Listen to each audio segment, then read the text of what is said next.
Assalamualaikum warahmatullahi wabarakatuh. Baik teman-teman semuanya, terima kasih sebelumnya atas waktunya. Di sini kami dari kelompok 2 akan mempresentasikan tentang makna Al-Quran serta sifat-sifat hukum dalam Al-Quran. Makalah ini kami susun untuk memenuhi tugas usul fikih dengan anggota kelompok yang pertama Arihlah Hariroh, yang kedua Intaning Qurrata Ayun, dan yang ketiga Cantika Cindi Fauziah Nur Fadilah. Baik teman-teman semuanya, langsung saja mulai dari slide yang pertama. Nah, Al-Quran berasal dari kata qoro'a yang berarti bacaan. Akan tetapi kalau dicari dari akar katanya bisa juga diartikan sebagai menghimpun maupun mengumpulkan. Kemudian Syekh Abu Ishaq An-Nahwi, beliau juga berpendapat bahwa Al-Quran pun bisa dikatakan sebagai furqan, seperti itu.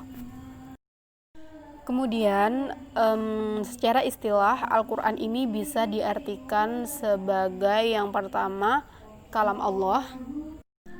Al-Quran sebagai kalam Allah di sini maksudnya adalah Al-Quran itu sebagai kalam yang diturunkan kepada Nabi Muhammad gitu, sebagai mukjizat.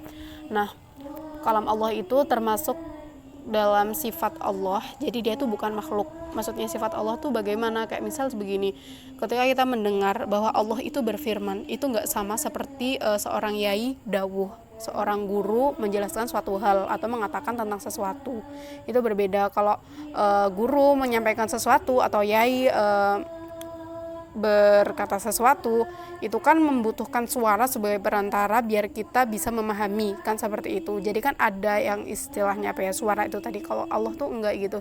Jadi ketika Allah berfirman atau Allah berkalam, itu bukan kok Allah itu mengaji kayak membaca Al-Quran, itu tidak seperti itu gitu. Jadi itu kenapa tidak bisa disebut sebagai makhluk, tidak bisa disebut sebagai makhluk suara, tapi kalam Allah itu berbentuk sifat. Selanjutnya, secara istilah Al-Quran juga bisa diartikan sebagai mukjizat Allah yang diturunkan kepada Nabi Muhammad guna meyakinkan umat bahwa kenabian Rasul itu benar-benar murni dari Tuhan, bukan karena Rasul sendiri yang mendeklarasikan dirinya sebagai Nabi, seperti itu. Jadi fungsi Al-Quran ini sebagai mukjizat gitu, sebagai penguat atas kenabian Rasulullah itu sendiri. Selanjutnya, Al-Quran juga bisa dikatakan sebagai sarana ibadah karena membacanya itu bernilai pahala, berbeda dengan sunnah gitu. Ketika kita membaca hadis itu tidak bernilai pahala, akan tetapi ketika membaca Al-Quran itu bernilai pahala, dalam tanda kutip ibadah kepada Allah. Baik teman-teman, selanjutnya kita masuk kepada materi fungsi Al-Quran itu sendiri. Yang pertama ada Al-Furqan atau petunjuk. Nah, petunjuk ini bukan cuma untuk umat Islam aja, kan, tetapi juga manusia umum. Yang kedua, petunjuk bagi orang yang bertakwa, dan yang ketiga, petunjuk bagi orang yang beriman. Selanjutnya, Al-Quran berfungsi sebagai Al-Furqan atau pemisah. Nah, pemisah itu maksudnya apa? Pemisah antara yang hak dan yang batil, atau antara yang benar dan yang salah. Yang ketiga, Al-Quran berfungsi sebagai asyifa atau obat. Nah, fungsi sebagai obat bagi penyakit yang ada di dalam dada gitu, penyakit-penyakit hati seperti itu.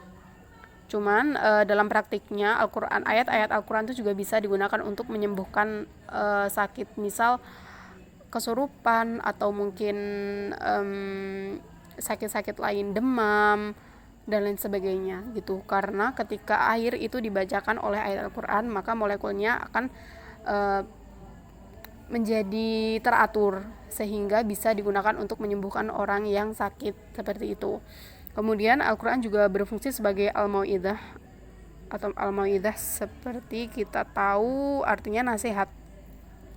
Nah, fungsi sebagai nasihat bagi orang-orang yang bertakwa. Allah berfirman dalam surah Al-Imran ayat 138 yang berarti Al-Quran adalah penerang bagi seluruh manusia dan petunjuk serta pelajaran bagi orang-orang yang bertakwa.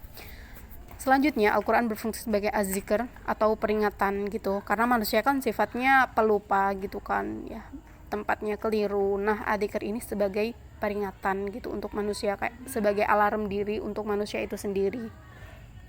Selanjutnya, Al-Quran juga berfungsi sebagai Alkitab atau Kitabullah, yaitu kitab yang anugerahkan untuk umat Rasulullah gitu. Jadi fungsinya adalah kitabnya umat muslim seperti itu.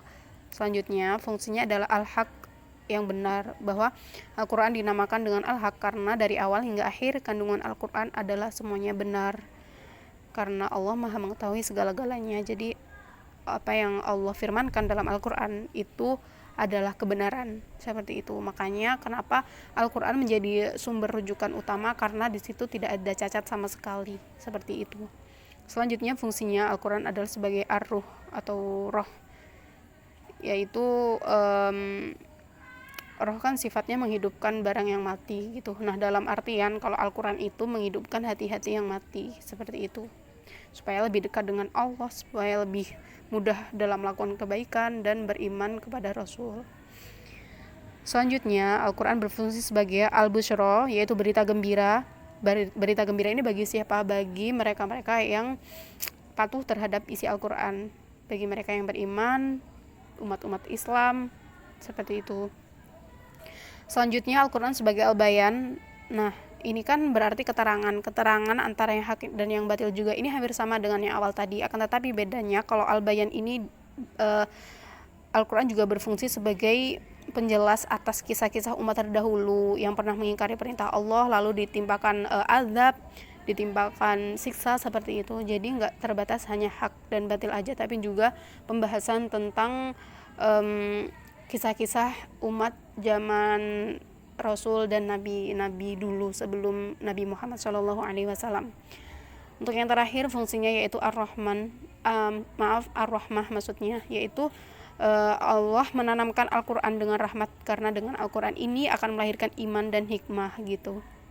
Bagi manusia yang beriman dan berpegang kepada Al-Quran, mereka akan mencari kebaikan dan cenderung kepada kebaikan tersebut. Selanjutnya yaitu tentang tujuan diturunkannya Al-Quran. Jadi yang berhasil kami rangkum dalam makalah kami, ada 3 tujuan diturunkannya Al-Quran. Yang pertama, petunjuk akidah dan kepercayaan yang harus dianut oleh manusia. Jadi gak hanya umat Islam aja gitu, tapi seluruh umat yang ada di dunia, bahwa Al-Quran ini adalah petunjuk untuk akidah dan kepercayaan yang lurus. Tujuan yang kedua yaitu petunjuk mengenai akhlak yang murni, terkait norma-norma agama dan susila yang memang manusia seharusnya mengikuti, seperti itu. Ini juga nggak hanya secara individual atau perseorangan aja, tapi juga kolektif atau secara bersama. Yang ketiga, petunjuk mengenai syariat dan hukum dengan jalan menerangkan dasar-dasar hukum yang harus diikuti oleh umat dalam hubungannya kepada Tuhan, juga kepada sesama manusia. Selanjutnya, sifat-sifat Al-Quran dalam menentukan hukum Islam. Nah, kami melansir dari bacaanmadani.com bahwa sifat Al-Quran dalam menetapkan hukum, yang pertama adalah tidak menyulitkan. Kalaupun mungkin umat masih merasa kesulitan, itu bisa jadi karena butuh belajar lebih lagi, atau bisa jadi memang datang dari ego si umat itu sendiri. Nah, selanjutnya sifat Al-Quran dalam menentukan hukum Islam adalah menyedikitkan beban gitu. Seperti contoh dalam surah Al-Maidah ayat 101 yang berarti, hai orang-orang yang beriman, janganlah kamu menanyakan kepada nabimu hal-hal yang jika diterangkan kepadamu akan menyusahkan kamu, seperti itu. Kemudian yang ketiga atau yang C, bertahap dalam pelaksanaannya.